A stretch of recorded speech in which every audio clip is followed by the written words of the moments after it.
রাহুল অরুণোদয় ব্যানার্জির অকাল প্রয়াণ এখনও মেনে নিতে পারছেন না তার কাছের মানুষরা।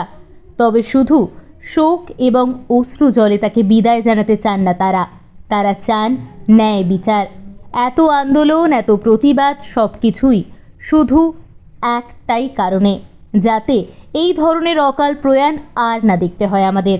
আর রাহুলের মৃত্যুর আসল কারণ যাতে জানতে পারে সকলে। আজ গানে গানে রাহুলকে শ্রদ্ধাঞ্জলি জানালেন তার প্রিয় মানুষরা।